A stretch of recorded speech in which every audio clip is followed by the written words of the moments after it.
What is up, y'all? Welcome back to another Fish the Moment live stream. Tonight I am flying solo. Randy just got done practicing on Lake of the Ozarks and he wasn't able to get back in time. He was on the water trying to get a bunch of practicing in. Sounds like a really tough event over there on Lake of the Ozarks. There's ice all over the lake. Randy says he can only put his boat on like half of the lake. The rest of the lake is covered in ice. So going to be interesting to hear from Randy next week to see how that Toyota Series event on Lake of the Ozarks goes.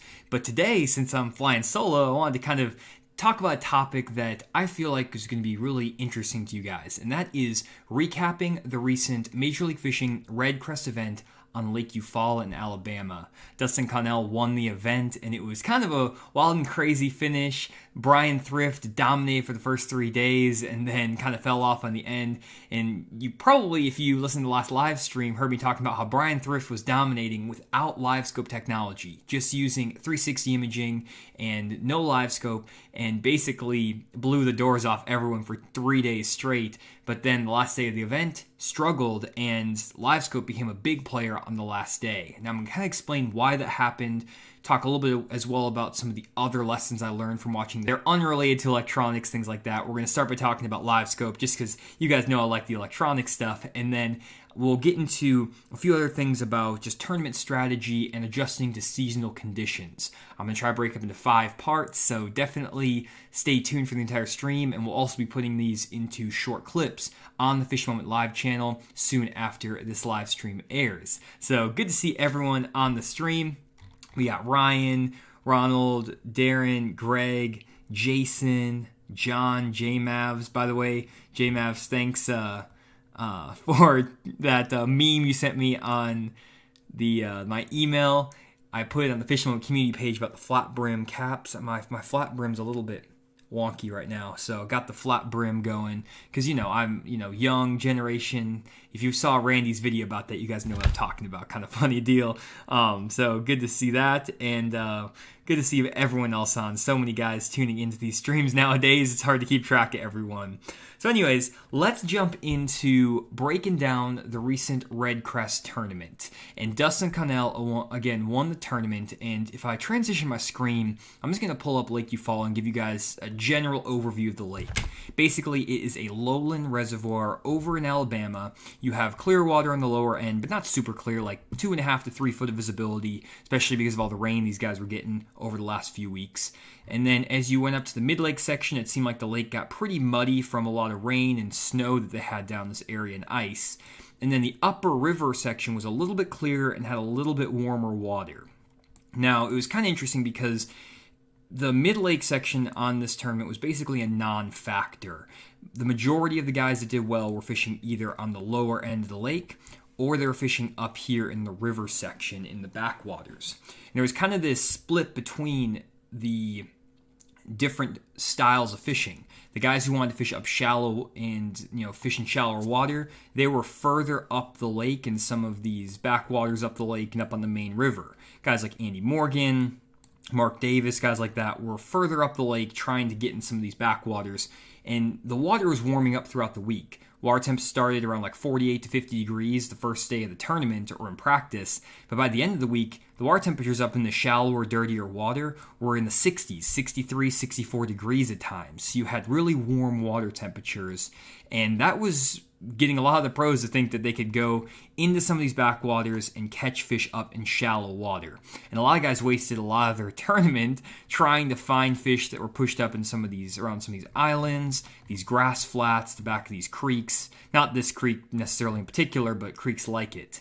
While that was happening, though, there was a whole nother contingent that was down in the lower end, kind of in the southeast corner over here, where you had some pretty clear water, and you had the fish a lot more in a pre-spawn mode. They were basically, some of them were still kind of more out towards the main part of the lake, but a lot of fish were kind of transitioning into the first thirds of the creeks, kind of the mouths of the creeks, and they were staging up on shallow offshore areas in 2 to 8 feet of water. To give you an idea of what these guys were kind of facing or what they were fishing, a lot of the great places guys were fishing were these For example, these points that stuck out from these shallow islands here, where the top of these points might be in 7-8 feet of water and then drop quickly into 20 feet of water. Some of the shallower bars were even playing, like around some of these islands here. You can see these shallow 1 or 2 foot bars then drop off in the creek channel. Stuff like that was going on. You could find guys even further out towards the main part of the lake on these big islands, fishing in the shallower, little saddles and ditches in these islands, stuff like that. Fishing long running out bars like this. This is kind of the type of stuff that a lot of these guys were fishing. Not necessarily main lake, like way out here on the main river you would find them in the summer, but kind of this shallow structure that was connected to the bank. And that's actually where Dustin Connell won the tournament. He was basically fishing around this general section of the lake. I don't know exactly where he was. I'm not as familiar with Eufaula as other lakes. I don't know the exact creeks and stuff he was fishing. But basically he was fishing these shallower water areas that were in the mouths of pockets where the bass will eventually spawn. And what he talked about during his, when I was watching the live stream, is that he was catching a lot of his fish where you would find the brush piles and stuff connected to the shore. So what he meant by that was that you have, for example, a nice island here, and then there's a ridge that runs out right in this area that's maybe 4, 5, 6 feet deep. And if you find a brush pile positioned on the on a point or like a shallow ridge or something that's stuck out from one of these islands or maybe from one of these points, like something like this, there would be a lot of fish positioned on it. And really, the brush piles he was fishing were in 6 to 8 feet of water, shallow water brush. A lot of guys think about brush pile fishing as fishing way offshore, but that's not necessarily always the case. You can find these fish in shallower water zones, and a lot of guys miss that. There's a lot of guys who are either fishing way out deeper in that 10 to 15 foot zone, or there were guys who were fishing really shallow in the pockets and creeks. But the guys who ended up doing really well in the tournament, Michael Neal, Jacob Wheeler, Zach Burge, they really got on that solid, 4 to 7 foot brush pile bite with the brush piles connected to the shoreline, even like back in some of the pockets and coves and creeks. Now, the trick was with these brush piles that you had to find a way to trigger these fish because the conditions were really, really rough when these guys got there. They're basically dealing with flat, calm conditions for like 4 or 5 days in a row. And this was really interesting because when you have flat, calm conditions and the water temperatures are warming and stuff like that, the fish are getting in that mode where they're thinking about moving to spawn. So they're kind of in the back of their mind thinking, I want to move to spawn. At the same time, they need to continue to feed up for the spawning process. So, for example, if these fish are setting up on a point or something like this out here, without any wind, in a protected area like this, you're going to have glass calm water. I mean, the water is going to be slick calm. And that makes it really difficult for an angler to actually trigger bites from fish. A lot of times you can catch fish on a brush pile. Let's kind of pull up an example here. Fishing your standard baits. A lot of times guys throw big spinner baits on Lake Eufaula or maybe a deep diving crankbait. And you can throw those baits usually on these shallow brush piles when there's a lot of wind. That wind is moving, it's kicking up the water, and those fish will really be aggressive and eat those spinner baits like that. Now, Zach Burge did pretty well throwing a big spinner bait on a couple days of the tournament when there was a little bit more wind going, maybe when there was some cloud cover earlier in the mornings. But on the last day of the tournament, there was some fog, some cloud cover in the morning, and Zach Burge kicked out to an early lead throwing a big spinner bait in these brush tops, fishing them right over the top of the tops. But after the first period, it slicked off, got bright bluebird skies, and he struggled. I think he caught 2 fish in the last 2 periods for like 5 pounds, and the tournament slipped out of his hand because he kept throwing a swim bait and a spinner bait. However, Dustin Connell, who ended up winning the tournament, figured out this jerkbait pattern. And basically what he was throwing, I'll kind of pull up a tackle warehouse here and just show you what he was throwing. He was fishing a KVD deep diving jerkbait. I don't know if this is the only bait he was throwing. It's just one I saw on a clip or a couple pictures. But the one I saw him throwing was this crystal shad KVD deep diving jerkbait. Bunch of jerkbaits guys were throwing. There was this one. Jacob Blue was throwing the 13 Fishing Loco Special. Some of the guys were throwing the Mega Bass Vision 110 plus 1. Bunch of different jerkbaits were getting thrown around these brush piles. And basically, the deal with the jerkbait is that these jerkbaits are all suspending baits. And what happened throughout the tournament is that as those fish got more pressured and also as those conditions got more calm, slicked off, those fish wouldn't eat your traditional baits. So one of the baits a lot of guys were throwing was like a spinner bait or even like a swim bait, where you have a double Colorado spinner bait, something like this. Jacob Wheeler has this in like the 3/4 ounce, he'll throw that. This type of spinner bait, that would really work well when those conditions were right. You had the wind, the cloud cover. Same thing would happen with like a underspin, and Brian Thrift was throwing an underspin, a swim jig, a few other baits in these brush piles. And Brian crushed them for the first few days, but the last day of that tournament, when it slicked off, those fish just didn't eat these spinner baits as well. They just don't seem to eat those reaction baits quite as well. But that jerk bait, basically what you can do is stop that bait right in front of those fish's face. And you can actually basically just bait them into going and eating it. What happened is that these bass were still in these brush piles. The same places where Brian was catching them on day one, those are the same type of areas where you could catch them later on in the tournament. The problem was that Brian didn't have the right bait. He could actually see the brush piles. He could see the fish around the brush piles with his 360 with the side imaging. He just wasn't able to trigger those fish into biting. And what Dustin Connell figured out and a few of the other guys is that if you use this jerkbait in combination with everyone's least favorite tool, or at least it seems like on the channel, the Garmin LiveScope, this is where it got kind of interesting, because what you can do, there's actually some footage I filmed literally yesterday. I went out to the lake and grabbed some footage of me catching fish on a jerkbait out of brush piles. That video is going to be showing up on the main Fish of the Moment channel here on Thursday, where I'm breaking down Dustin Connell's whole pattern, showing you sonar recordings of the jerkbait, the fish following the jerkbait, all that stuff. This is just one of the screen captures I'm going to show you guys here really quick for this stream. And again, that video is going to the main Fish of the Moment channel. This is the Fish of the Moment live channel. This is my second channel. Go to the main Fish of the Moment channel if you want to check out my fully edited, more detailed video. But basically, you can see in this situation, you have a brush pile here. Maybe you can't, maybe you can. Big brush pile. And right here, you can see a ton of fish that popped out of this brush pile. And you can actually watch them follow my jerkbait. And my jerkbait is right up here, and they're chasing it back to the boats. This isn't the best example of this that I got all day. It's just, this is the first clip I could find. But basically, this is what these guys were doing. They were looking at these fish in these brush piles, and they were watching the fish follow their jerkbait. And what they could do is when a bass basically was sitting nose up on their jerkbait, they could change the retrieve, pop the rod tip up, or maybe speed it up or slow it down and get those fish to react. This is something you can only do with that LiveScope. You can't see fish behavior and fish movement very well without the LiveScope. Now, if the conditions had stayed windy or cloudy throughout the tournament, I can guarantee you that the LiveScope wouldn't have been nearly as big of a player in this tournament, because those fish would eat anything that came by their face. They would eat a spinnerbait or whatever. But because those conditions slicked off and got really calm, that jerkbait became the ultimate tool to trigger those fish, because you could kind of play cat and mouse with them. And it allowed Dustin to generate more bites than everyone else. Now, you can still catch some of these fish on your traditional slow-moving baits like a shaky head. And in the video I filmed yesterday, I actually caught a 4-pounder out of a brush pile on a shaky head. But on the jerkbait, I caught a 6. I had another one that was bigger than that broke me off in a brush pile, and a bunch of other good fish. And something about that jerkbait, even in those calm conditions, will trigger those fish to bite. It gets that reaction strike out of those bass.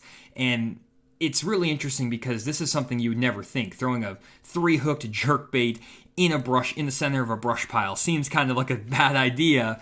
But if you get the right depth of the jerkbait and you can retrieve it properly and you can follow that bass behavior, it's a deadly approach. So I basically made a statement earlier in the week before, actually on the last live stream, after Brian dominated the first couple days, that LiveScope wasn't that big of a deal in his boat. Brian didn't have LiveScope. He caught 50 pounds over the first 2 rounds and blew everyone away. Then he caught 40 pounds in the semifinal round, blew everyone away there. No LiveScope required. But on that last day without the LiveScope, Brian was at a really big disadvantage because he wasn't able to actually watch the fish's behavior over these brush piles. And that's the thing I find on LiveScope, is that it's not a tool that is necessary every time. You can find these brush piles, use normal baits, jigs, spinnerbaits, stuff like that, and use 360 imaging or just use regular waypoint methods and stuff like that to hit these brush piles like I've been doing for years. And that will work 75% of the time. This is the same thing that goes with some of the suspended fish, stuff like that. But 25% of the time, that LiveScope will allow you to catch fish that other anglers are not catching and becomes a game changer. So it's not like LiveScope is going to be the number one thing that causes guys to win every single time. It's situational. But when that situation arises, you better have it in your boat or you're going to really struggle. So if you're kind of still on the fence about whether I should invest in LiveScope or 360 or whatever, don't worry, I'm coming out with more videos on the Fish the Moment main channel talking about this. But basically, what I'm seeing is that 25% of the time that LiveScope will catch fish that no other technique will, or that you basically need the LiveScope to catch those fish. But the other 75% of the time, it's not required. You can still catch those fish equally as well without the LiveScope.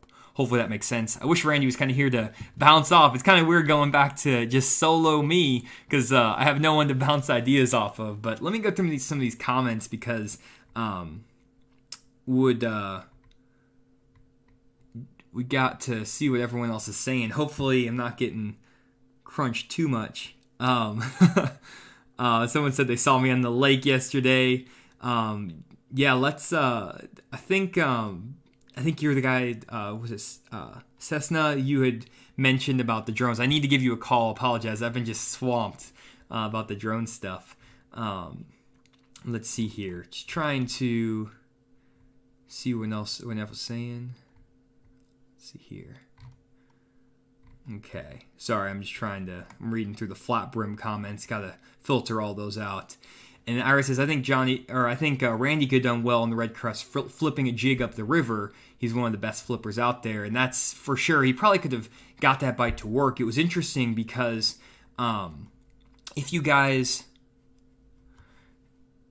let's see here, if you guys pull up a map of Eufaula, one of the guys who's really good flipper on tour, one of the best, is Andy Morgan, and that is over. Let me pull over here, and he's probably right up there with Randy. He's one of the best flippers out there, and he actually went up the river up here on Eufaula, and he was not able to catch him on the semifinal round. Something about the conditions just didn't set up right for that flipping the jig up the river bite. It seemed like that offshore bite was definitely the most consistent, and you also have to think about it in the fact that Major League Fishing is about numbers. That's one thing I did notice a lot when I was watching the Major League Fishing footage, is that a lot of guys down on the lower end offshore were getting a lot of numbers, and they also got some really good size. But some of the guys that were way up the lake in these backwaters, shallow water areas, they had the size. They just didn't have the numbers. So their 5 bass limits were 16 to 22 pounds up here, and that would have been great in a 5 bass limit tournament. The problem is that they only could get 5 to 8 bites a day. And it's a different mentality because the guys up in the river here, a lot of the guys were your old school, 5 bass limit dominators. So KVD was up there. You had Mark Davis. You had Andy Morgan, guys who were awesome at that 5-fish format, and they can go up in the shallow water and grind out 5 good bites all day. But that just didn't compete with the guys who were down the lake offshore who were getting double the bites, and the size wasn't that much smaller, or it was equal. So that was kind of the story there. So I think that it was just a stylistic difference in terms of what was needed to win the tournament. Not that you couldn't catch him up the river really well, it's just there weren't enough bites up here to be had, which we'll talk about here in a minute. Let's see here. Bunch of other things. Darren says, I didn't throw the football jig. I did not throw my football jig yesterday. I'm trying to show you guys some different baits. I throw my football jig too much, I feel like, so I'm trying to expand my horizons. I actually threw a shaky head in the spinning rod. Go figure. Let's see here. So, got a few more comments. Anyways, since Edwin was doing solid flipping, yeah, Edwin Evers, he was doing really well up in one of these backwaters. I think he found one of the few backwaters where the fish had pulled in. I don't know exactly where he was. He actually laid off of them, and after laying off of them, he didn't make the final round, which was kind of a bummer.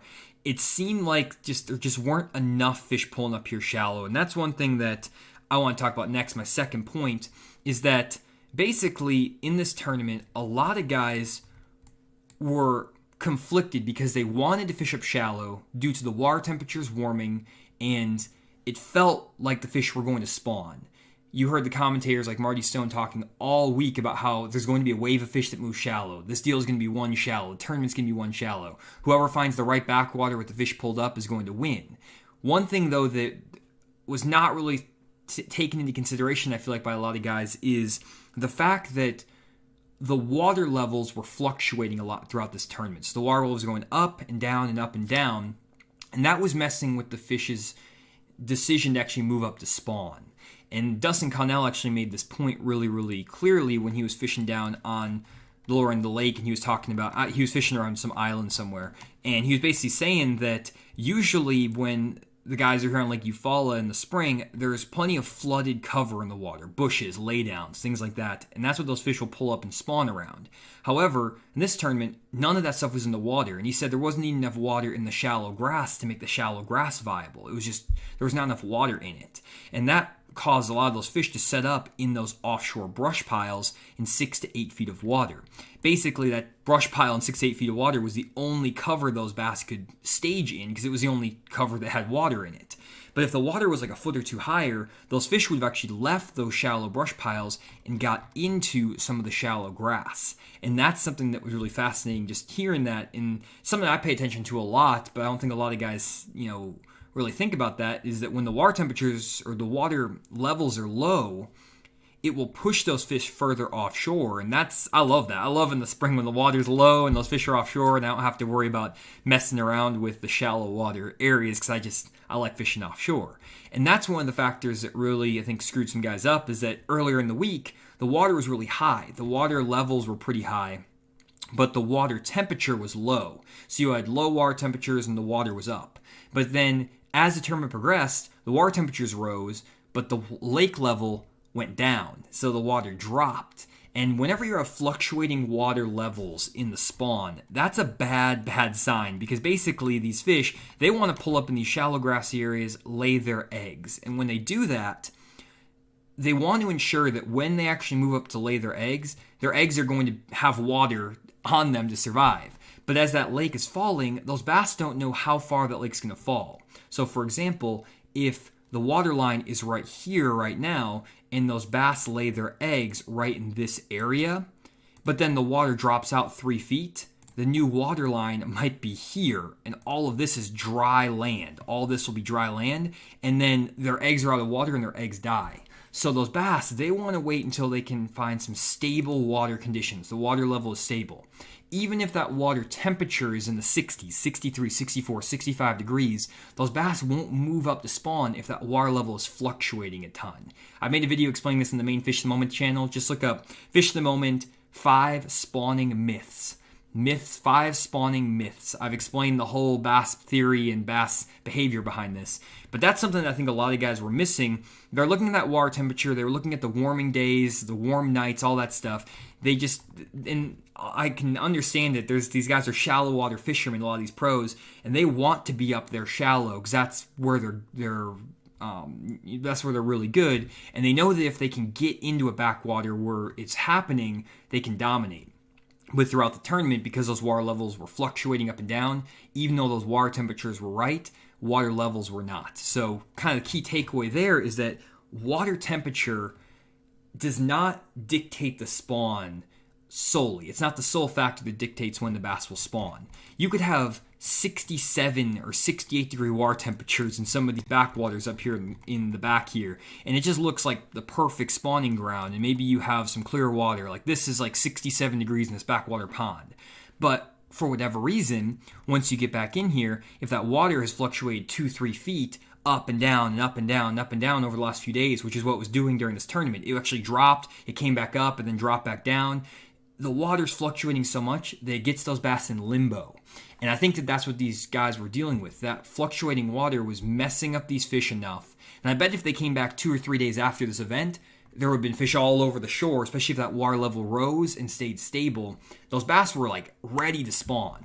And what Dustin Connell and those guys were doing is they were fishing brush piles that were holding those bass that were just, barely, or they were just about to spawn. They were in that 3 to 6 foot of water range, and any second when that water stabilized, they were going to move out of that brush and start spawning immediately. But they were hanging back out here in that brush a little bit deeper, waiting for it to stabilize. So hopefully that makes sense. And then, in combination with that, they had the bright bluebird skies, no wind, which made the offshore bite tough. So it was just a tough week to fish. But hopefully that second takeaway makes sense. It's hard to. Normally, I like to be able to read while Randy's talking. I don't really know exactly what's going on. It's hard to keep it all straight here with the stream and all that stuff. Let's see here. I don't know. Logan says, what do you think makes Jacob Wheeler so good? Is it that he's so versatile? Logan, I think the reason that Jacob is so good is the fact that he can read the water really fast. What I mean by that is he will know, based on a day of practice and a day on the water, where those fish are going to be very quickly, and a lot quicker than other anglers. And again, that versatility, like you mentioned, versatility is helpful. He can fish anywhere. And basically what I mean by that is, for example, if we look at a creek like this, the thing that sets Jacob and a few of the other top anglers in the world apart is the fact that when you go into an area like this, you're able to determine what's working and what's not working. And let's say Jacob pulls in here in practice and starts fishing some of these outside trees, doesn't get bit for 20, 30 minutes. He kind of can rule that out pretty quickly. He then starts fishing down some of these shallow grassy banks. He can rule that out pretty quickly if he's not getting bit. He can then start fishing some of these secondary points and with a jerkbait. And he knows from instinct and from experience if that bite is happening or not, and he can eliminate this point in, let's say, 20, 30 minutes of practice or 20, 30 minutes of a fishing day. And there may be 50 ways you can catch fish. And what Jacob, at least from what I'm seeing from his fishing, I don't know exactly. I'm just trying to make a educated guess here. But basically, my thought is that he can eliminate all his potential options a lot faster than the other anglers. And if there's weird conditions happening, like we had here, he can dial into the proper pattern because he's going to fail fast. I've talked about that in one of my other live streams about why pros are better than amateurs, is they fail fast. And in Jacob Wheeler's practice videos and stuff, if you ever watch him, he talks a lot about how he does fish shallow, he fishes deep, he did everything, and it took him a few days on this lake to kind of figure out what was going on. He started out deeper because that's how he caught him and actually won the year before, and then he went and moved up shallower, and he actually it took him a while to dial in exactly where these fish were, that they were in that in-between like 6-foot zone, and he had to experiment with the bank, with the fish out deeper and everything. But with Jacob, he can take a day and eliminate 2/3 of the potential patterns on the lake. And then if you give him 2 days, he's basically going to dial in the best potential pattern on that lake because he's so fast at breaking down water. That's what sets him apart. And he has the skills and the confidence to fish every single technique and knows what he's doing. A lot of guys, though, that are on tour, especially the older guys, they might not know how to fish offshore as well. So if those fish aren't up there shallow, well, they're basically not going to catch them very well. What they'll do instead is, instead of trying to, break down one area of the lake like this and check shallow and deep, what they'll do instead is they'll fish the midsection or the lower end of the lake up shallow. They'll fish the midsection of the lake up shallow, and then they'll run up to the north end of the lake and fish the upper end of the lake up shallow. They'll do all three in the course of a fishing day. And this is a little bit more difficult because you have to change sections of the lake completely to find new fish. Usually, depending on the season of the year or wherever, there's usually always going to be a shallow water bite that's competitive in one section of the lake, the northern end, the mid-lake section, or the lower end. The problem, though, is that it takes so much more time to run the back of creeks and learn the water. Where with Jacob, he can go into one area and he can determine, are they shallow? Are they deep? What depth are they in? What are they feeding on? All those things. And then he can even go further and start dialing in the approach. So not only did Jacob figure out those fish were in brush piles, but in addition to that, he figured out that the football jig that he was using the first couple of days of the tournament wasn't the best bait to produce as many bites as possible. So the first couple of days, if we take a look at some of the baits that he was throwing, let's see here. There's a whole deal here. So Jacob was catching a few on a football jig, or just like a regular jig, first couple of days of the tournament, but he found out throughout practice and throughout throughout the tournament that the jerkbait was generating more bites in those calm conditions. So he was able to dial in that pattern. So basically he figured out what the fish were doing in a day and a half. Then he was able to spend the next day and a half dialing in his bait selection, his presentation. Or even a lot of the top pros, it might take them 3 days, and you can see that on the live. It takes them 3 days sometimes to even figure out what section or what area of the lake to be in, especially when they're fishing up shallow, and then they don't have time to dial in those techniques when the tournament's actually happening. So that's at least my 2 cents. Hopefully that makes sense to you guys. Let's see here. So there's a bunch of comments going on. Let's keep it civil in the comment section, guys. I'm not over here moderating, so let's try to keep it civil. I see some people, some people are just giving me crap about my flat bill cap, but some people are arguing about Major League Fishing rules. So it's kind of interesting how all the rules and stuff work out between Bass FLW, Major League Fishing. But let's just keep it civil over there. So question over here, when looking if the fish are in 5 to 10 feet of water, are you using your electronics or using moving baits to find them? That's a great question, Logan. So I'll answer that, and then we'll jump into the next point. So whenever I am trying to find fish in that shallower water, what I'm actually doing, and let me pull up something here. I will pull this up. Give me a second. I'll pull up a recording of this. You can actually find these fish. Sorry, guys, trying to pull this all up. I'll show you what I did yesterday on Lake Eufaula, or on the lake I was fishing, not Lake Eufaula, but the lake I was fishing to find these fish. I found my fish in brush piles in that 5 to 8 foot of water, just like these guys were doing on the Major League Fishing tournament. And this is what I was graphing. So this is actually a spot where I graphed, where you can actually see, let me zoom this in, you can actually see what I'm looking at here. This is a brush pile that I graphed that is only in 5 feet of water. So you got 5, you can't see that, but you can see 5 feet of water, really shallow, but you can see some shallow brush right here on my side imaging. Brush pile right here, brush pile right here. And what I do is you can graph the shallow brush just like you can the deeper brush, 5 to 10 foot of water, and I'll side scan it. And usually what I'll do after I side scan it is, like I talked about in my last video, I'll rescan it with 2D sonar. And you can actually see these fish in these brush piles with 2D sonar, though it is a little bit difficult. So let me kind of show you what I'm talking about. So here's an example of this. Let me pull this up. I'm sharing my screen. So if we look at this brush pile here, it's a little bit hard to see with down imaging what's going on in this brush pile. There's some stuff happening around here, but it's kind of hard to see in the super shallow brush what's happening in down imaging. So a lot of times I'm actually going to use my 2D sonar to find fish, and I'll make a video about this here soon, guys, on the main Fishing Moment channel. But I use 2D sonar a lot to pick out fish in shallower water. And you can actually see some fish, some arches right here. There's a blob right here. There's a fish right here. There's actually some fish that are popping out of the brush right there and right there. You can kind of see. I'll make a detailed video about how this 2D sonar works so you guys can kind of see what I'm talking about.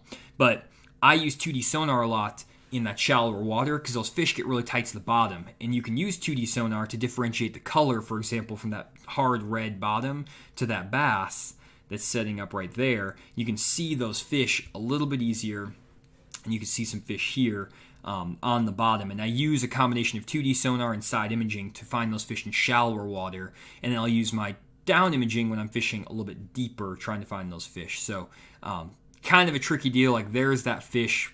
You can't even hardly see it. I need to zoom in even more. Like there's a bass right there on that brush pile. You would never be able to see that if you weren't knowing exactly what you're looking for. But like that's the fish right there on your down imaging. I graphed this brush pile first with side imaging, pulled up, found that fish right there on down imaging, spun around, caught a 6-pounder. My second cast over this brush pile yesterday. So you can do it. It's just not easy. But you have to use your electronics. And again, I'll try to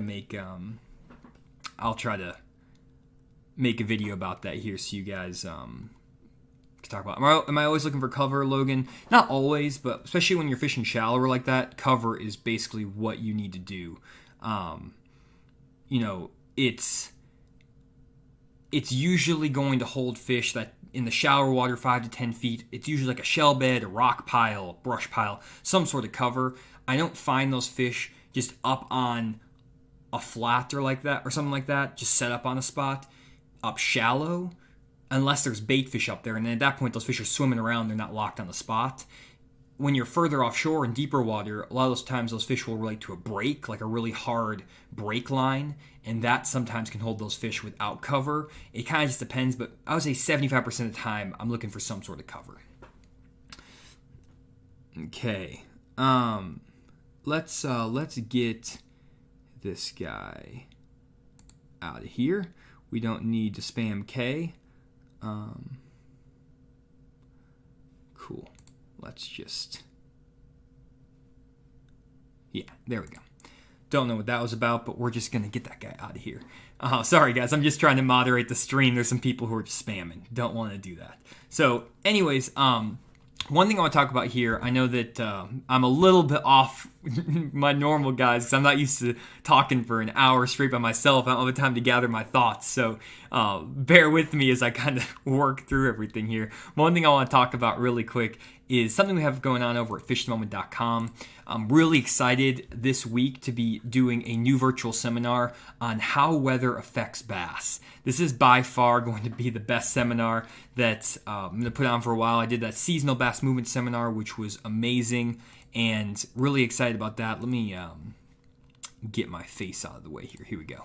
So it's this seasonal bass movement, or this how weather affects bass seminar. And basically, what I'm going to talk about is how different weather and lake conditions affect fish. Just like we had on this Major League Fishing Tour event, or the Red Crest, where you had dropping water levels and then rising water temperatures. What does that do to the fish? What does an increase in current flow do to the fish? What does a cold front do to the fish in every season of the year? That's what I'm going to be covering in the seminar, and I'm going to be breaking down every single possible variation of water temperature, water level, pre-front, post-front, wind, clouds, all those stuff, how that all affects fish both shallow and offshore. I'm going to be using a lot of information from bass fishing tournaments over the years, as well as my own personal experience and Randy's experience, to really give you guys a detailed analysis of how weather affects bass so you can better adjust to the conditions on your lake when you're trying to fish a tournament or even just going out fishing for fun. So if you have ever struggled with adjusting to changing conditions on the water, this is the seminar for you. I'm going to give you a lot of cool graphics that you can use, that you can take to the lake and use as reference guides, stuff like that as well. So there's only like 5 or 6 spots available. I think actually there may be a few more. I opened up a few more before the seminar, but not very many spots available on this seminar, so definitely check that out. And also go over and check out our advanced jig fishing seminar. We'll talk about that more later. I don't want to take too much time talking about seminars. And then one more thing I want to talk about are our lake breakdowns. Randy has been absolutely pumping out these spring lake breakdowns on lakes all across the country. You get 40 GPS waypoints that you can transfer straight to your fish finder with detailed area descriptions, and it's a pretty solid deal, so check that out. And we have breakdowns for every season, and we also have these personal lake breakdowns that we restock every Monday. I know a lot of guys are always asking about where these are or how do I buy them. They're out of stock. They basically go out of stock within 5 minutes of posting them every Monday. So just check back on Mondays and hopefully you can get one. But they go so fast. But you can also just check out these spring breakdowns on lakes we already have made. So that is that. Now let's stop talking about that because that's no fun. Let me pull back my face so you guys can see me. And let's talk about the next component of, or next lesson I learned from watching the Red Crest. Let me get my face back over here. Matthew, does the seminar also talk about lunar conditions? We'll mention them a little bit, Matthew, but we're not going to make a big focus on it. And again, that seminar is going up on this Thursday, so definitely check that out. So next thing that I wanted to talk about was something I saw that was really interesting that worked out really well for some anglers and didn't work out well for others, and that is sticking to your strengths or sticking to your gut. And what I mean by that is if we take a look at the guys that were fishing in this tournament, a lot of guys were trying to fish the conditions and not fish their strengths, and other guys were sticking to their strengths to a point where it was hurting them. So you have to kind of walk a tight line with this, but I want to give you a few examples to explain what I mean by all of this, and I think it'll make more sense as I give you some examples. So the first example I want to talk about is when Jordan Lee was fishing on the elimination round. So it was where they cut to, I think, 20 anglers and you had to make the top 10, or it was 10 anglers, you had to make the top 5, something like that. Basically, he didn't have any fish found. He caught a few fish on some docks on the main lake the first round, and he barely squeaked in with the help of like 1 5-pounder that he caught, but he didn't really have anything going. And what happened is that he had this inclination that the shallow water bite was off because he fished all over the lake up shallow, but he kept forcing that shallow bite because the conditions seemed right. It was warming up, and he thought that that was going to be the deal. The other thing with Jordan is that he didn't really have a lot of offshore spots. He knew a few spots from the year before when they were there, but he'd fished up shallow, so he didn't have a lot of offshore experience. Unlike a Brian Thrift and Jacob Wheeler, who they fished offshore the entire tournament the year before, and they had every single brush pile and offshore spot marked, so they knew where everything was, and they didn't have to worry so much about spending time graphing. But because Jordan didn't have those spots, he wanted to fish offshore, but he didn't have enough areas to fish. So he literally spent 2 hours of his 7-hour fishing day driving around in the middle of the lake graphing offshore structure. He was literally graphing during the tournament on the elimination round. And the reason for that is because he just didn't know where all the offshore spots were. He needed more spots to be able to compete and be able to make it to the next day, and he knew the offshore bite was happening on the lower end. He just didn't have the spots. And it was awesome to see. This is one of the coolest things I've ever seen because he graphed during that tournament, and normally you don't see that because these guys only have 1 day of practice for this event. Usually they have 3 or 4 days, or at least 2.5 days, so they can spend 1 day offshore, 1 day up shallow, kind of get it dialed in. Jordan went all in on the shallow water deal, didn't really have a lot of offshore stuff found, so he was graphing during the tournament, which again, you never really see. And he graphed for like 2 hours, wasn't fishing. I was at the bottom of the leaderboard, and all of a sudden, he found a spot. Now, I don't know exactly where the spot was, but we'll just say it was this 9-foot hump out here.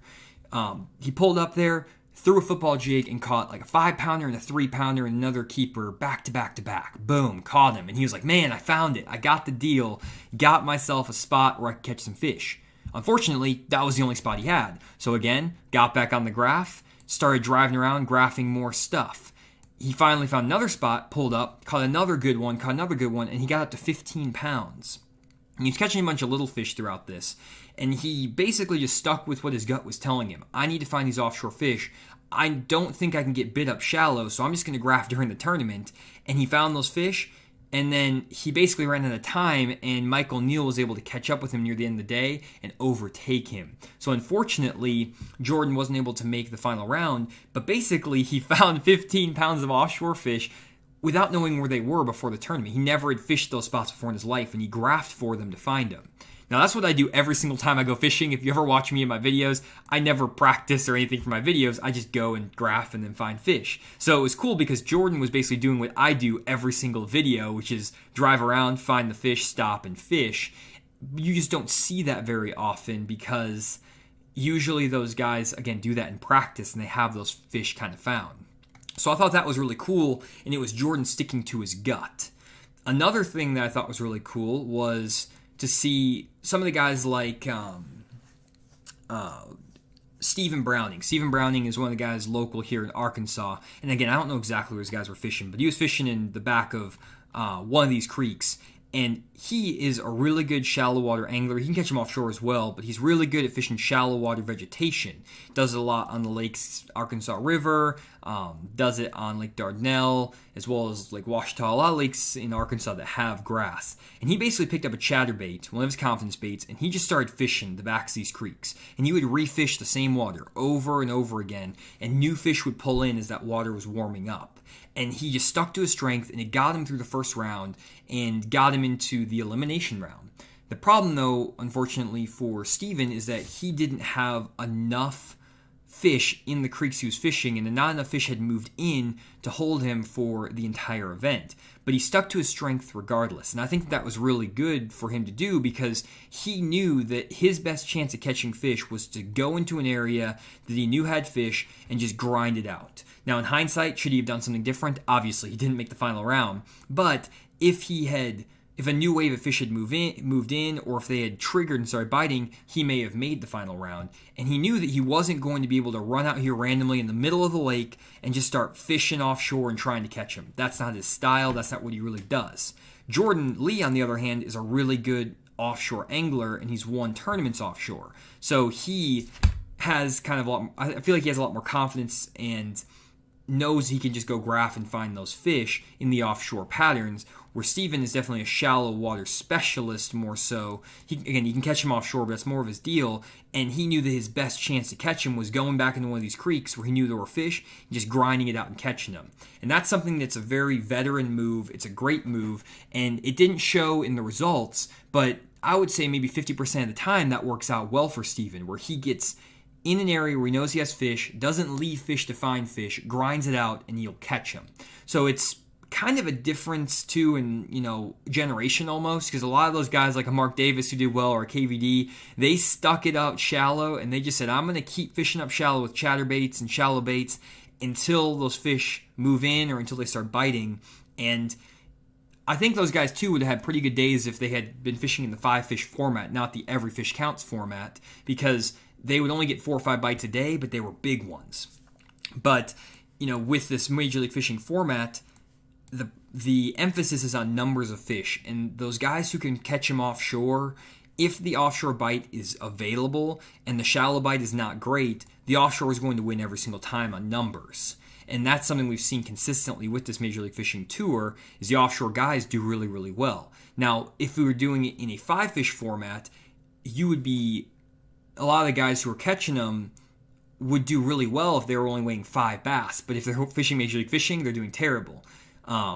Case in point is Greg Hackney. Greg Hackney actually left the Major League Fishing Tour, and he went over to Bassmaster. And he's one of those guys that would have been back up in one of these creeks, fishing for 5-6 bites a day. And if you look at the last 2 events for the Bassmasters, Greg Hackney has finished in the top 10 in both of those events. And he was not doing well at all in Major League Fishing. He barely ever made any final days, didn't make a lot of elimination rounds. That's because he is just a straight-up jig fisherman going into these areas, flipping, getting 5 to 7 bites a day. And on Bassmasters, where there's a 5-fish format, that's awesome.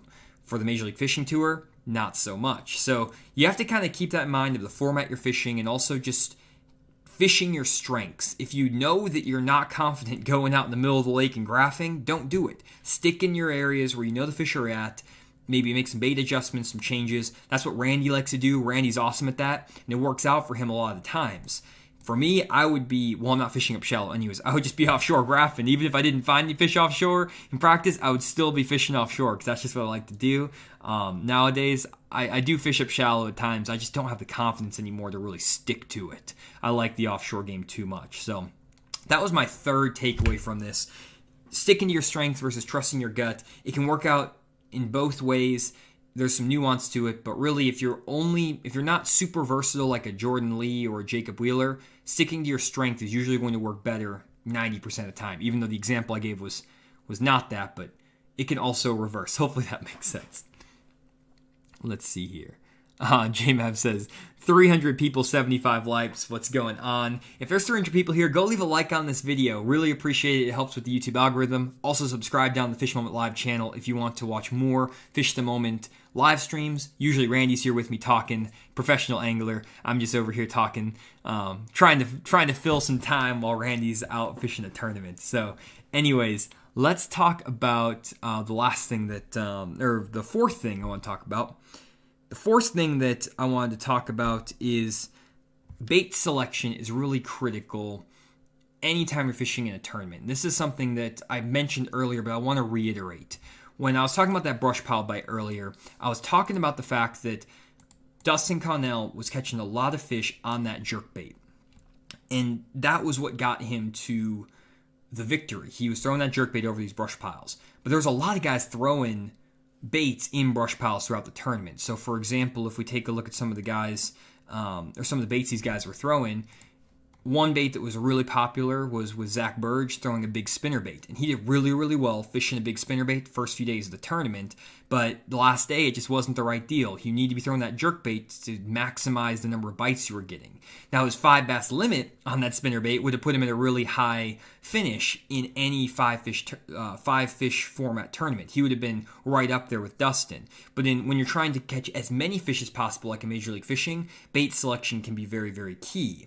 Now, the big thing to remember is that bait selection only matters when you're fishing around the right areas. So if you're fishing at spinnerbait down a random row of docks with no fish on it, it doesn't matter what bait you're throwing.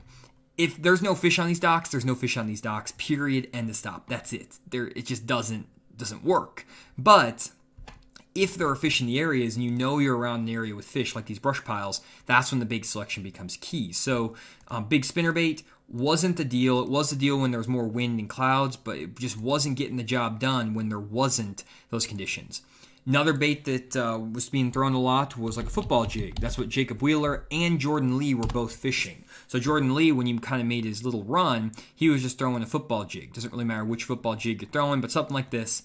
And when he was throwing that football jig into those brush piles, he was getting some good bites, but he just wasn't getting the number of bites that he was needing. He actually got a lot of bites, but it just wasn't quite the right bait. Either it wasn't the right bait or he didn't have enough brush piles, but either way, Jacob Wheeler was also throwing a football jig, and he just wasn't getting enough bites on it to vault him where he needed to be in the standings. It was producing a lot of big fish, so if you look at Jordan Lee and Jacob's average fish on the football jig, really good size. Again, in a 5-fish tournament, it would have been doing really well. It just wasn't producing the numbers. Another bait that was producing some good fish, but not really the size, was just a regular shaky head. If you watched Anthony Gagliardi, he actually did really well throwing a Zoom trickworm in brush piles. So he was just throwing, not the Z3, but the regular Zoom trickworm. This is not the right one either. Keep clicking the wrong one. Regular Zoom trickworm on a shaky head in brush piles. So a shaky head in the brush piles, and he got some really good bites. But again, he was catching quality, he wasn't catching quantity. So for whatever reason, a jig, a big spinnerbait, the shaky head, even throwing like a swim bait, those baits weren't producing the numbers. They got you the size, but not the numbers. The numbers came on the jerkbait in combination with that live scope. So there is a way usually when you're fishing down any area to maximize the number of bites you're getting by making a bait change. Finding the areas is always first. You have to find the fish are in 6 to 8 foot brush piles connected to the bank, stuff like that we talked about earlier. But once you dial that in, you have to then dial in your bait selection and your color selection. One thing I will always want to reiterate on this channel is that I am a big believer that it doesn't matter what bait you're throwing if you're not throwing it in the right areas. So you have to be on the right stuff to get those fish to bite first. You have to be where fish are to get them to bite. So don't be switching up every single lure in your tackle box fishing down this row of docks.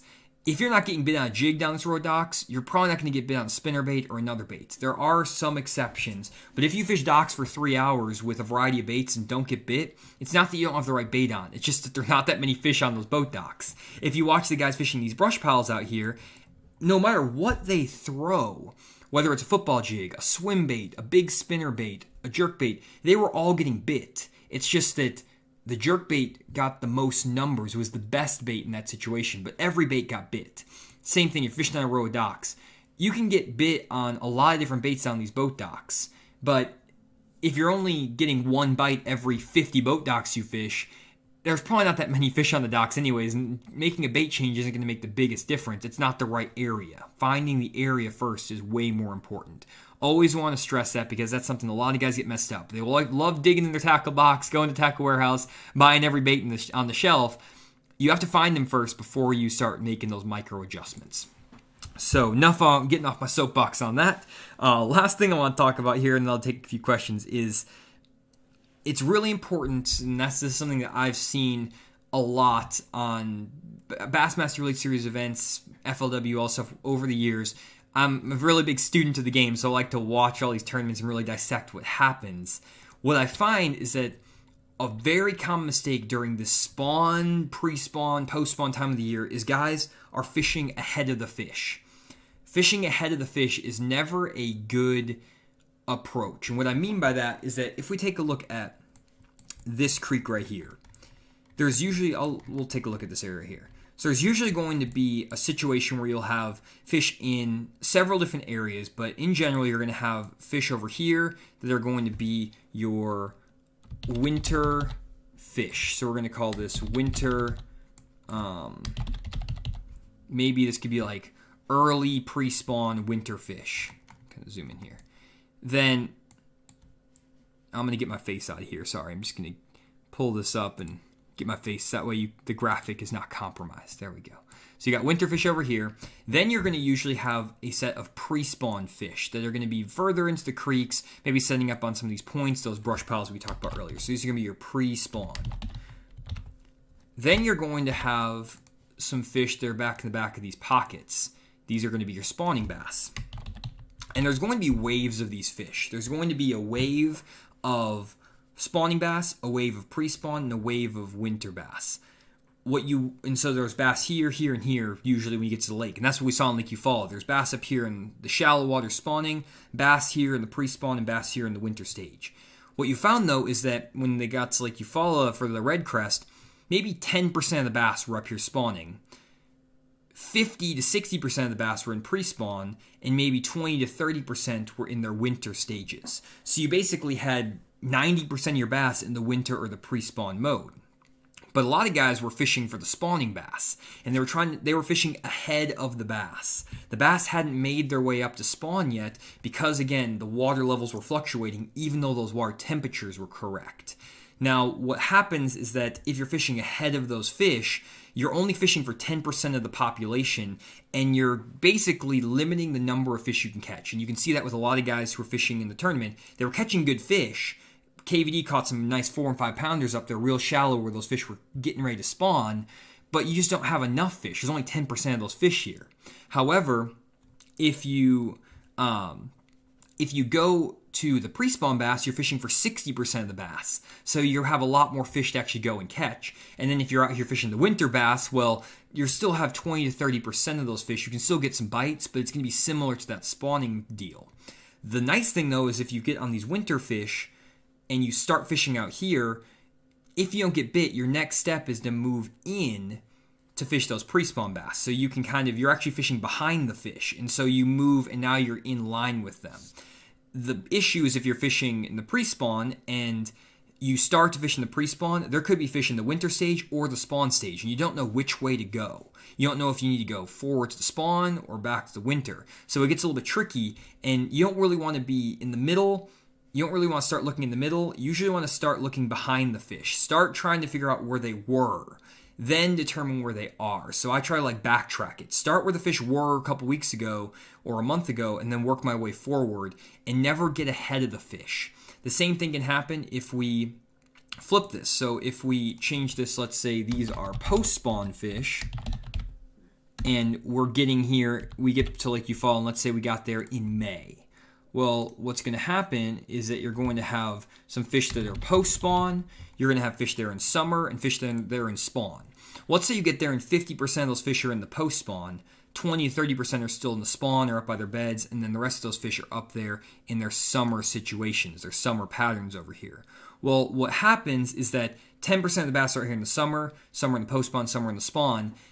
In this situation, if I am fishing there in let's say middle of April or whatever, I want to fish the spawning fish first. Fish for those fish that are up on the beds, because that will mean that I am at least behind the fish. I'm not going to be ahead of them. I'm not going to go start fishing for those summer fish at the end of April, even though there's probably going to be some fish out there. I'm going to start behind the fish and then work my way to the post-spawn fish, work my way to the summer fish. You have to work your way through a progression, because this way you're keeping yourself where 90% of the bass are in the spawn, post-spawn. You're not getting caught out where 10% of the bass are over in the summer pattern. Now, there are times when you can find a summer spot, and if no one else is out there and you find a little group, you can hammer them. Same thing with the spawn. You can find a little backwater sometimes, and you have it all to yourself. But when a lot of guys are fishing ahead of the fish, like what's happening in this Major League Fishing event, you're then breaking up the fish, spreading out those fish, and that can be a problem. So my recommendation is never to fish in front of the fish, because it really can mess you up in general. The only time I would recommend that is if everyone is fishing in these first two stages and no one is fishing for the spawning fish. If you can get ahead of the curve first and you're the only one doing it, you're not going to get a lot of bites. You might get 3, 4, 5 bites a day, but you could win tournaments doing that. So it's kind of a gamble. You have to be okay with, if you go up here to the spawn, fish for that 10% of the bass, if there's no pressure on those fish, it's a hero or zero move. You can blow the tournament away or you can zero. If you want consistency, or if you're just going out to go catch fish for fun, staying at the fish or a little bit behind them is always going to be better for numbers, better for consistency, and that's what we saw during this Major League Fishing event. So hopefully that made sense. Obviously, there's caveats to all this. I know some guys are going to be like, well, I always fish ahead of them, and it works out. It kind of depends, but hopefully all of that made sense for what I was explaining with the graphics. So that is what I got there. Let me pull this back up and pull up my face again. Hello, guys. So one more thing I want to talk about. One, we got 340 people on, which is incredible. I want to answer some questions. I saw some really good questions, so hold up with me for just a second.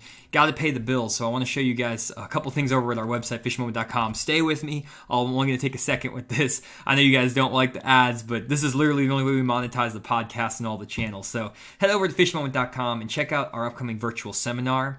This is a page where we have seminars where you can sign up. We're going to do... We do 2 seminars every single month, and the one we're doing this Thursday is how weather affects bass. We're talking about how wind, cloud cover, changing water levels, post-front conditions, pre-front conditions, all those things affect bass, and how you can adapt to these changing conditions to stay with the fish. I can explain basically how you can stay with the fish so you're not getting too far ahead of them or behind them based on what the weather patterns are doing. We can talk about how current flow changes can affect the fish, all these factors, and I'm going to be giving you graphics to explain all of these changing conditions that you can take with you on the lake. So if you've ever struggled to adjust to changing conditions, weather, lake conditions, fronts, pre-fronts, stuff like that, check out the How Weather Affects Bass seminar over at fishmoment.com. Again, it's happening this Thursday, and there are a few spots left. Also check out our advanced spring jig fishing seminar if you guys are interested in that. And also check out our lake breakdowns. We talk to you guys about this all the time. 40 GPS waypoints on lakes all over the country. Spring, winter, fall, and summer will be coming here soon. So that is it. For that, let me jump back over to myself so you guys don't have to listen to my... There we go. Listen to me talking. Let's see here. We don't have to do any more ads. Thank you guys all, by the way, for all the support over on the website, fishmoment.com. It's awesome to see everyone going over there, purchasing lake breakdowns, sign up for seminars. It really does help support all of our content. It's basically the main way we monetize the content, and it really, really helps us out. The other way you can help us out is just by subscribing to our channels, Fish Moment Live, the main Fish Moment channel, and leaving a like on the video. So, just appreciate that. So, let's get to some questions. One question I saw that was pretty cool is, let's see here. There was a really good question. I'm trying to find it. Oh, Greg was asking, how do you fish a football jig through a brush pile? The way you do it is, usually you're going to lose a lot of jigs. Sorry, this is going to be another plug, guys, but this is actually a valid question. I fished brush piles with jigs for years. I mean, years. And the thing that I always struggled with was the fact that you would throw one in there and it would just get hung up all the time. And I would go through like 20, 30, 40 jigs a month sometimes if I was really fishing brush piles. And that sucks. So what I did is actually designed a jig for Jewel Bait Company. It's the Fish the Moment offshore jig, and it has a double cable guard, weed guard, and it will come through brush so well. Guys over in the chat, they'll talk about it. There's enough people who have used it that know how good it is. But that double cable weed guard, if you set it properly, I have a video on my channel and on the Jewel website about it. It will come through brush better than any bait out there. You can basically, you have to force yourself to get this thing hung. It's really hard to get this jig hung in brush if you set the cable guards correctly. And I basically reduce the number of jigs I go through from like 30 jigs a month to like 2. I got my first initial order of these Jewel jigs actually when it first launched. I got 25 jigs in September. I'm still using those same 25 jigs, and I fish brush piles with jigs all the time. So seriously, these things work. They're really, really good. I wouldn't put my name, my brand behind anything that didn't actually work, because that's just the way I am. I'm kind of a perfectionist when it comes to stuff like that, and I don't want to put anything that's bad out there, because I know how that goes. Once one thing's bad, then you'll think everything's bad. So I go out of my way probably I spend too much time making sure everything's perfect, and you guys are getting, more than the value of what you're getting. That's the way the kind of person I am. If you're going to put your money on something, your hard-earned money, I want to make it worth it for you. That's what I would want, and so that's what I want you guys to do too. And it seems to work out. That's just been my motto in life, and it's always been it's been good for me. So that's what I'm gonna keep doing. But anyways, so let's see if you guys could put some questions actually in here with @FishTheMoment. There's so many questions. It's hard. I don't know how I ever did this by myself back in the day because I have no idea how I would see all these questions. But go to @FishTheMoment or put @FishTheMoment in the chat and then put your questions. That way I know what you're talking about. Like Gary here. Thank you, Gary. Appreciate that. Do you think limited practice made it tricky? Would it be wise to check each day early? Yeah, so the limited practice, Gary, definitely affected these guys because from what I watched Edwin Ever's recap video today, and basically what he said is he took his one practice day to run the entire lake, and that's exactly what I would have done if I was fishing that tournament. I would have ran the entire lake to see what the water temperatures were and to see what the water clarities were, because you just don't want to get to a position where you're down here in the lower end of the lake, you think it's happening down here, but for whatever reason, the water temperatures are already 63 degrees up here in the back of these creeks and stuff like that. And it's like, oh man, the water temperatures are awesome back there, and the fish are just chomping. And basically when Edwin got up here, he saw it wasn't quite happening, but he thought it was going to happen. And so this is kind of where he chose to spend a lot of his time. And he did spend some time on the lower end of the lake as well, but he just didn't, it wasn't quite happening up shallow. Now, the tricky thing about this is that a lot of the guys who did well in this tournament were locals, or who they knew Lake Eufaula really well, or they had fished Lake Eufaula a lot in the past. So if you look at the guys, Brian Thrift, Jacob Wheeler, they had finished in 1-2 in the previous, like first place, second place, in the previous time they'd been to Eufaula. And all these guys had had practice time graphing out here. So they had a ton of waypoints from the year before. So probably what Jacob and Brian did is they probably ran the entire lake like everyone else. But then because they had experience in the lake, they knew, okay, this lower end looks good. I'm going to spend 2 hours graphing every brush pile I already marked. They graphed them and they found those fish a little bit easier than everyone else. And that's something that's good. And then like Dustin Connell, I think he lives in Alabama, so I'm sure he had some brush piles and stuff found from the past. And he had some stuff where he kind of knew what was going on. Same with Michael Neal. He'd fished out here before. So these guys have brush piles found. They kind of know what's going on. So with limited practice, it really favored the guys who had prior experience and had maybe pre-practiced out here, found some of that brush out here, stuff like that. Now, this tournament was even more tricky because they didn't even know they were fishing Eufaula until a week before the event. So they couldn't even pre-practice out here. That makes it super tricky because they thought they were fishing like Palestine, and then they got shifted over here. So really the only guys who could consistently catch them offshore were the guys who had the waypoints out there.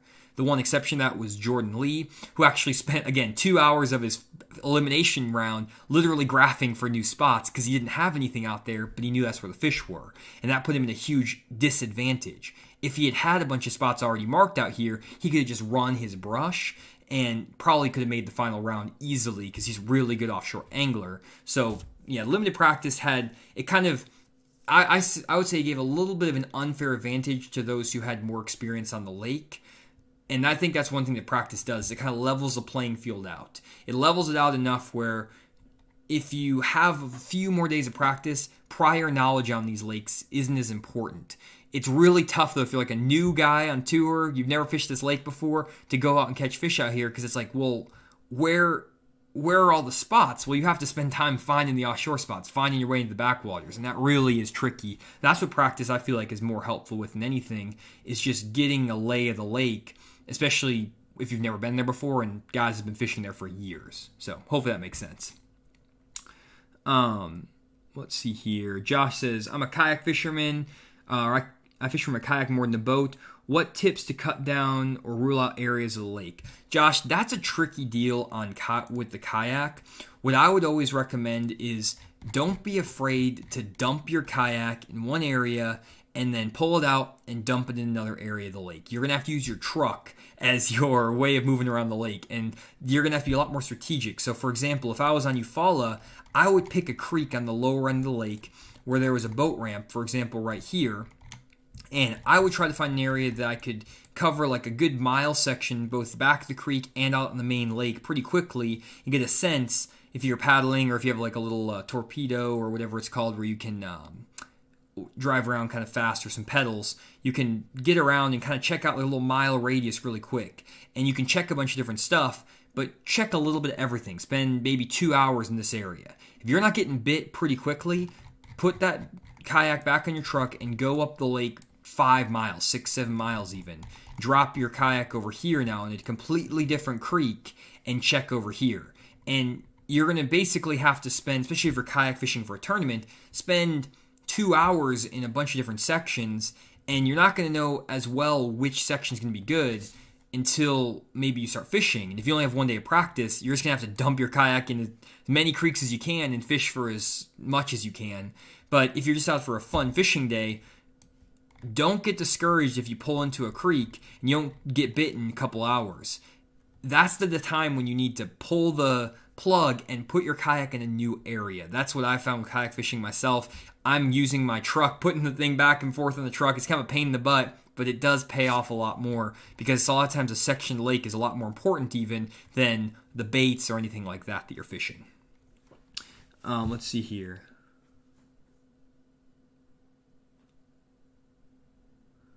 Let's see, got some questions here. Got a bunch of questions. Okay, good. Sorry, I was scrolling down. Tips for fishing brush piles from shore.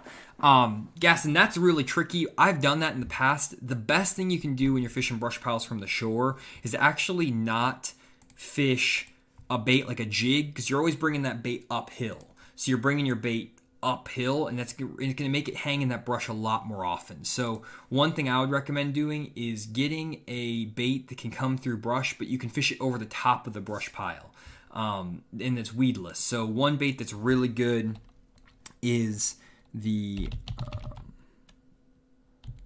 there's a couple of them. I'm just going to pull up this one. There's another one that I'm not going to be able to find quick enough. There's another brand of the swim jig. But this is the Megabass Uoze swimmer. It's basically a jig like this that has an underspin, and you can put a swim bait trailer on the back, and you can reel that thing over the top of those brush piles, and it works really, really well. I'm actually working on a prototype bait to do the same thing with Jewel, but a little bit different design. But it's basically a bait you can fish over the top of that brush that will come through the brush, and you don't want to actually ever let your bait get down to the bottom of the lake when you're fishing from shore like that over brush. Cast it down like to 2-3 feet, or let it sink down 2-3 feet, and then work it over the top of the brush. I know this bait is a jerkbait and it's upside down, but work it over the top of the brush. So let it sink for a little bit, don't let it go all the way to the bottom, and try to work it over the brush like this. That will keep you unhung, and you'll still get a ton of bites that way. Hopefully that makes sense. Let's see here. Next question. What were Thrift's baits the morning 3, and what was the shaky head on his spinning rod in the brush? I don't know all the baits he was throwing, but I'm pretty sure. I'll show you a couple baits. Thrift would get mad at me if I showed all this stuff, but I think it's actually one of these swim jigs. I know this isn't exactly who was throwing morning 3, but he did catch a fish on a swim jig that he always keeps really sneaky. And I know he doesn't like anyone talking about it, but it is. I said I wasn't going to waste time looking for this, but I'm doing it anyways. Let me find it. It's really sneaky. Oh man, now that I'm looking for it, I won't be able to find it. There's a couple of these on the market, but there's one that I've seen him throw over the years. He won a Eufaula tournament on it. Here we go. This D&M. This is it. This D&M flatten, flip and spin, 3/4 ounce. He was throwing one of these in some of the brush piles with a Kayak swim bait on the back. He was throwing another Kayak swim bait that looked like a bigger size on a regular jig head. He was also throwing a Demiki armor shad swim bait on an underspin head. I don't know if Demiki makes. Yeah, I think he was throwing this Demiki underspin, and he was throwing a Demiki 4-inch armor shad. It looked like, yeah, the 4-inch armor shad looked like. And then he was throwing a shaky head. He was throwing a few other baits. I couldn't really. Thrift is really sneaky. I follow Thrift a lot, and he did not. He'll like take his body and he'll turn it and he'll throw his baits in the water really fast after he unhooks them. So it's really tricky to know what Thrift is throwing. I always am like rewinding footage like crazy with Thrift, and so that's at least what I know for sure I could see him throwing. But other than that, I couldn't figure it out. Let's see here. Let's see. So Mike says, according to DC, he knows nothing about Eufaula. That's interesting. So I don't know if he had waypoints. I have no idea what happened there because he had enough brush piles, obviously. Unless he had, I don't know if he was ahead enough in the rounds where he could have gone graph for more brush. He may have had extra time. I don't really know. He seemed like he had a lot of brush piles he was rotating because it wasn't going to be able to just catch fish just off of 1 or 2 brush piles. So I'm not 100% sure on that, but I feel like he at least knew where some brush piles were. I mean, I didn't really watch it like 100%, so I don't know if he was graphing at different times, but he had enough brush piles where he could rotate a ton of them to get that brush pile deal to work. At least 10 or 12 that were good. So I don't know how he found the brush. Maybe he spent his entire practice graphing brush. I'm not 100% sure. So yeah, I really don't know. Let's see here. Sharon says he hangs out with Wheeler. He knows enough. That might be true. There are rules against that, though. No insinuating rule breaking on this channel. Let's see here. Do you fish offshore when the water is muddy? And when do you fish a football? When do you think a football jig color matters? Football jig color to me doesn't matter that much, honestly. I like in bright sunny skies more natural colors, green pumpkin, stuff like that. So like I like this peanut butter and jelly or the candy, watermelon candy. Like this candy craw color, really good when the water clarity is clear and you have bright sunny skies. When the water is clear and you have darker skies, I go to a peanut butter and jelly. Same thing, I'll go to this bright blue color whenever the water is dirty and it has dark conditions, and I'll go to the black with the chartreuse when the water's a little bit more, or when it's dirty and the sun is out more. So that's at least what I do. I don't know if it actually matters that much. And in terms of do I fish offshore in muddy water? Yes, for sure. One thing I'll say, though, is I don't really like fishing offshore when the water has less than 18 inches of visibility. So, for example, like on Eufaula last year when Jacob Wheeler won, he won when the water had like 4 inches of visibility. So it was like dirt mud, or it was like super muddy, but the water had just muddied up. So a lot of times what happens is that it looks really muddy on the surface, but it's not actually that muddy underneath the water. So you have to be careful, because if the water had just muddied up from being like a foot or like 2 foot of visibility, and it like within the last 4 or 5 days got really muddy, those fish will still be offshore, and that's when you can catch them in that dirt mud water. But usually you need like 1.5 foot visibility to make it really good offshore. I've caught them in water that's really muddy, but usually I'm not actually fishing that offshore, or I'm fishing offshore, but I'm not fishing that deep. So what I'll do is I'll be fishing out in the middle of the lake, but I'll be fishing out in the middle of the lake, and the water will be like 4 foot deep. So you're offshore, but you're not really offshore. Like you're in, I would consider that shallow water, even though it's technically offshore.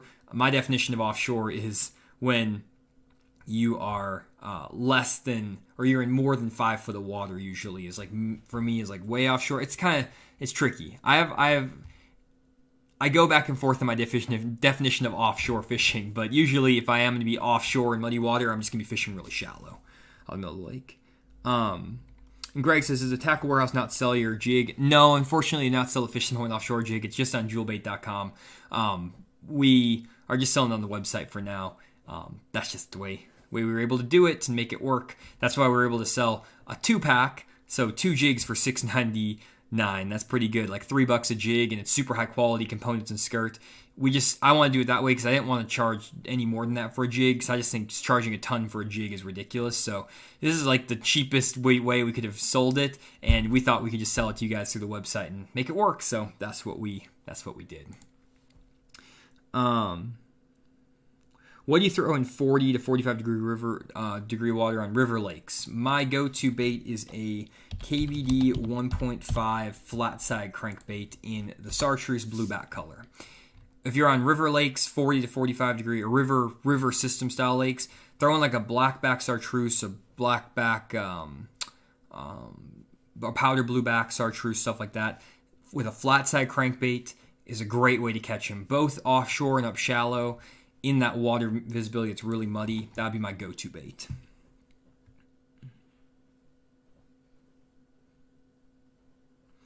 Let's see here. And Todd said DC graphed 10 hours of practice day, caught several fish off community piles. That's interesting. Cool. So he actually graphed he graphed his entire practice as opposed to going up fishing shallow. That's an interesting strategy. DC made a good call there. Dustin Connell made a good call.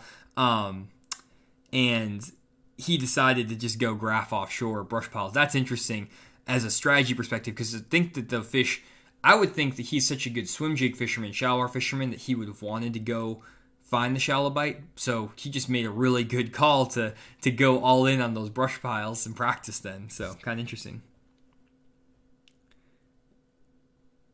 Let's see here. Oh, so Max said he had known about some of the brush piles beforehand. Okay, that's good. I'm just getting a bunch of conflicting comments here. Sorry if I'm spinning a weird story about this. And then Mike said that he was throwing a Demiki Stinger. That's what Thrift is throwing on the back of his shaky head. Demiki Stinger. Yeah, that makes sense. He throws a Stinger a lot. I don't know if that's actually what he was throwing, but I know he throws a Demiki Stinger a lot, so that's what he was right here. That's what he was throwing. I don't know the color, but Demiki Stinger, probably the 5.5 inch size. Okay. Was Michael Neal using LiveScope? I'm pretty sure he was. I would be almost positive. The guys who were in the top throwing that jerkbait over the brush, I'm pretty sure they were fishing with LiveScope. Not 100% on that though. So, well, guys, that is pretty much all I have time for tonight. I'm getting kind of tired. Been talking for an hour and 30 minutes straight just by myself. So hopefully you guys enjoyed the stream, learned something about how these guys were catching fish at the Red Crest in Lake Eufaula. If you guys are still here and you like the video, I would really appreciate if you left a like down below. Also, check out our main channel, the main Fish the Moment channel. This is our second channel, Fish the Moment Live. If you like the streams, subscribe to the Fish the Moment Live channel if you haven't before. I know it's a little bit confusing. There's a Fish the Moment channel, then there's the Fish the Moment Live channel. I know it gets confusing. I apologize. We're trying to do our best because we want to make the little short clips for you guys and also have the live stream available. But it was conflicting with the main Fish the Moment videos, which were the videos I spend like 30 hours a week making. So I spend 30 hours on each Fish the Moment channel video, and I don't want to get them covered up with these clip videos. So we're trying our best to kind of differentiate all of it. Hopefully it's making sense, but make sure you subscribe to both channels if you can. Leave a like on this video. And then Randy will be back next week after he fishes the Toyo series on Lake of the Ozarks. We'll be breaking that down. Randy will be talking about what happened there, how ice fishing was over on Lake of the Ozarks. And other than that, guys, hopefully you enjoyed the stream, and we'll see you guys back next Tuesday, 7 p.m. Central Standard Time on this channel. Thanks again for checking out the stream, and we'll see you next week.